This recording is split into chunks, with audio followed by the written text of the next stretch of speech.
வணக்கம். நரேஷ்மா கிச்சன். நான் இப்போ உங்களுக்கு வீட்டில் மாவு இல்லைன்னு வச்சுங்களேன். உடனே என்ன பண்ணுவேன், என்ன செய்யணும்னு யோசிக்காமல் நம்ம வீட்டில் இருக்கிற ரவை கொஞ்சம் 2 கை போட்டுக்குங்க. அப்புறம் பச்சரிசி மாவு, மைதா மாவு கொஞ்சம் போட்டு முதல்ல ரவையை நல்லா தண்ணி ஊற்றி ஊற வச்சுக்கோங்க. ஒரு அரை மணி நேரம் ஊற வச்ச பிறகு அதில் பச்சரிசி மாவு, மைதா மாவு, கேரட் துருவி வச்சுக்கோங்க. வெங்காயம் பொடியாக நறுக்கி, பச்சை மிளகா, மிளகு, இஞ்சி இதெல்லாம் நல்லா வச்சு அதில் கலந்துட்டு உப்பு போட்டு கொஞ்சம் தோசை கல்லுக்கு ஊற்றுறாப்பில் ஊற்றி எடுத்திங்கன்னா முறுன்னு வரும். அதில் கார சட்னி தொட்டுக்க வச்சுக்கோங்க, தேங்காய் சட்னி வச்சுக்கோங்க, நல்லாயிருக்கும். நான் ஊற்றி காமிக்கிறேன் உங்களுக்கு. இப்போ டம்ளர் எடுத்து வச்சுட்டு இப்படி கலந்து எல்லாம் வச்சுக்கோங்க. மாவை எல்லாம் கலந்து வச்சுட்டு ஒரு தண்ணியாக வச்சுக்கோங்க.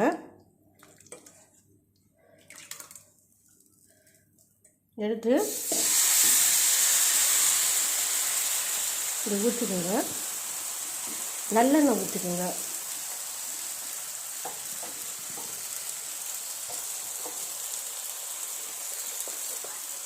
நல்லெண்ணெய் ஊற்றிக்கோங்க. ஊற்றிட்டு எடுத்து கொடுத்தீங்கன்னா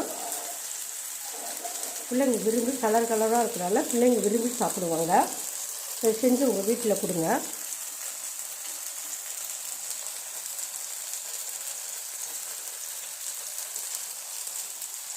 ஒரு கிளாஸில் ஊற்றிக்கோங்க.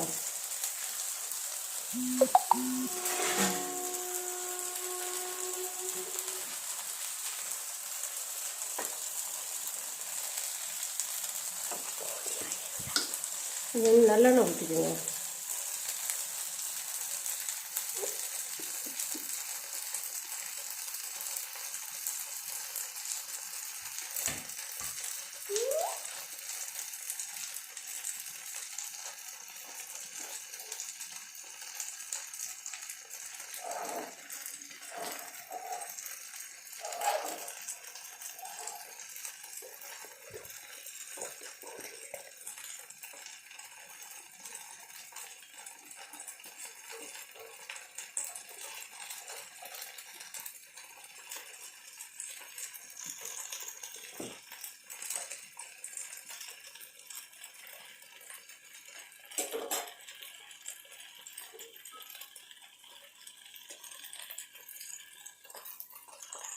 கொஞ்சம் நேரம் தான் ஆகும் இதை எடுக்கிறதுக்கு. அப்புறம் முறுன்னு வரும். கொஞ்சம் ஸ்லோவாக வச்சு எடுங்க. கொஞ்சம் வேகமாக வச்சிங்கன்னா தீஞ்சு போயிடும்.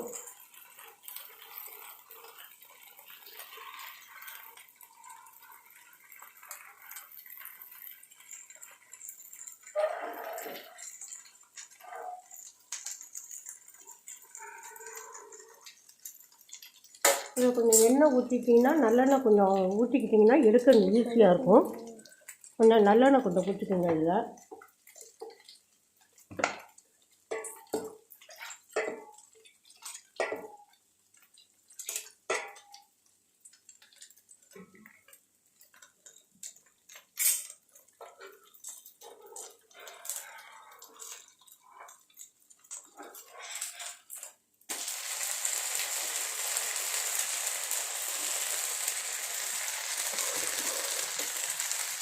இதில் பேசிக்கிட்டு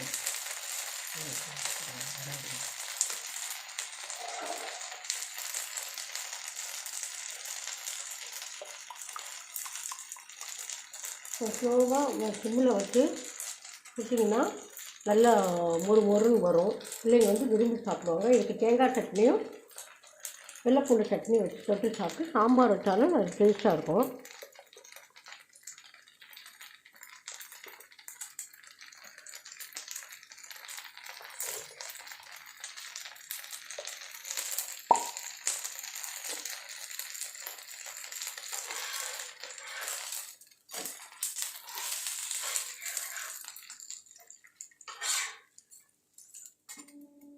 இப்படி எடுத்து கொடுங்க